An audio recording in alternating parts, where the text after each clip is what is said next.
Today I'm standing on holy ground, and so I've taken off my shoes. I invite you to do the same if you are so willing and are comfortable, because we are all on holy ground today. You know, when you enter the Blue Mosque in Istanbul, it is expected that women will cover their heads with a scarf and that everyone entering will take off their shoes, but especially the men who go on the carpet in the first floor and the women in the balconies. And when in St. Peter's in Rome, you are to not wear shorts or anything that's too short as a woman, and you're not supposed to go sleeveless.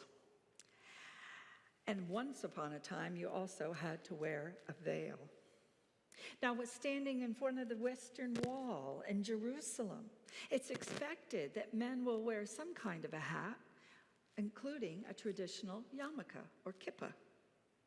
But whether it's with our heads covered or uncovered, shoes on or off, or some other dress requirement or behavior, the principle is always the same.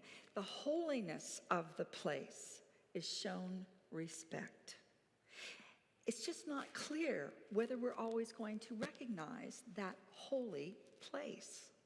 As the story goes, Moses found himself up on the mountain doing what he always does, taking care of Jethro's flock, when he suddenly stepped aside because he saw this bush burning in a way that he had never seen before, and it was not being consumed.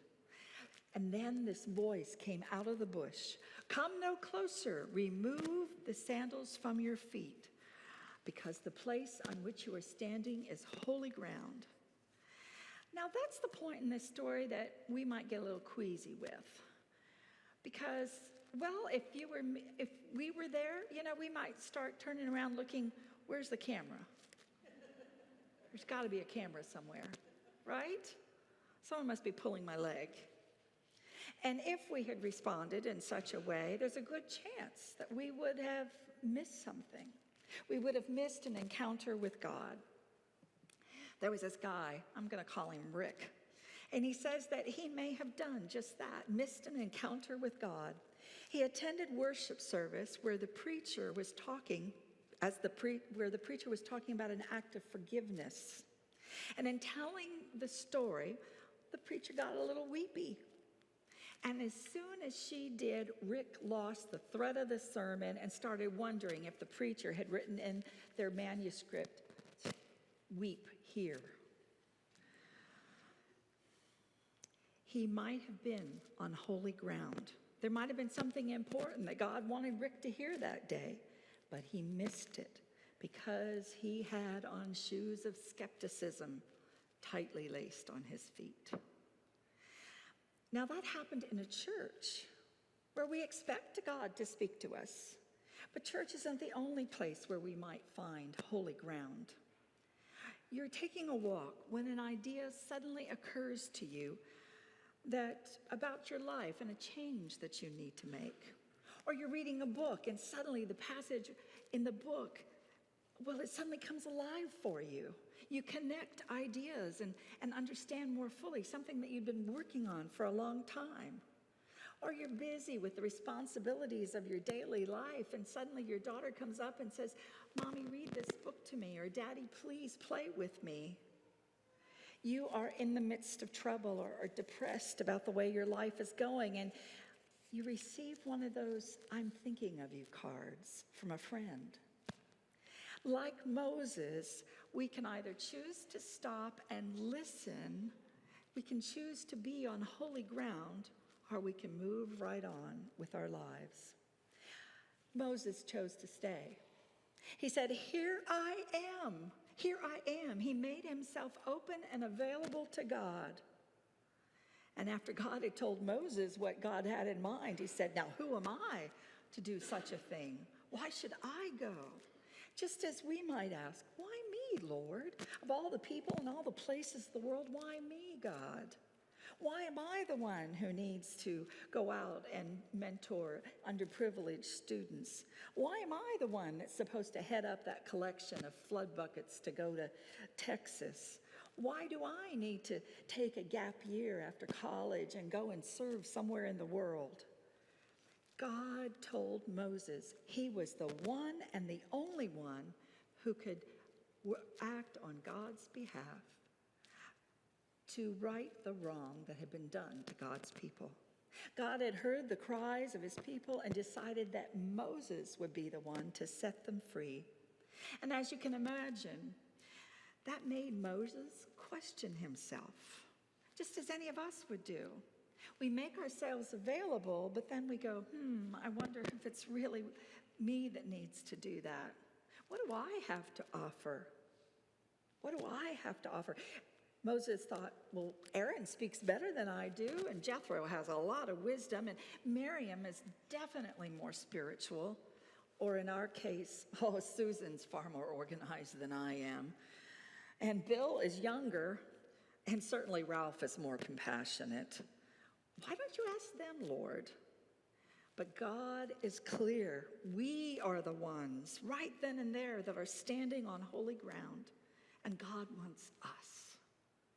God saw in Moses as he sees in us, something that only we have to offer. God is able to see that gift in all of us, often when we are completely blind to it.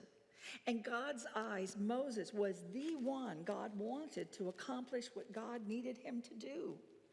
And in spite of our own doubts, in God's eyes, we are the one that can only fulfill what God asks us to do. Of course, like Moses, we're going to be afraid and we're going to want to turn away and go by a different path. But to ease the stress, God assures Moses and us, I will be with you. I will stand beside you. I will never let you go. I will give you the means to do what you need. We have only to trust. The God of Moses' father, the God of Abraham, who saw the promise of a child fulfilled in his life, the God of Isaac and the God of Jacob, who came back to this holy land, promised to go with Moses, and God will go with us, will take care of us and sustain us through any trial or circumstance. We need not be afraid. When the call went out last week, they didn't hesitate. They didn't look for an excuse or say, well, maybe next time. The Cajun Navy hooked up their boats to their trucks and they headed out to Texas. They did what they were called to do in a very unique way. And along the way, I am sure that they got hungry and tired and very, very wet, but they fulfilled their mission. They brought people out of the flood to safety. The Cajun Navy heard the call, and they weren't afraid to do what they needed to do in the moment they needed to do it. They were ready. Here am I, Lord. From time to time, God invites us onto holy ground like Moses, and it may not be our natural desire or conviction, or we may feel we don't have the qualifications to be on holy ground. We may not even think we're suited to God's purposes. But all the same, God is always addressing us, inviting us, challenging us, empowering us to fulfill God's mission in the world and our part in it. Follow Moses' example and ask Yahweh when you're afraid. Ask Yahweh when you're stuck. Ask Yahweh when life has thrown you a curve. Ask Yahweh when you're wondering, why me? And when God answers in that holy moment, on that holy ground, in an inspiration or a call to action or a clarity of vision, remember that all of life can be holy ground.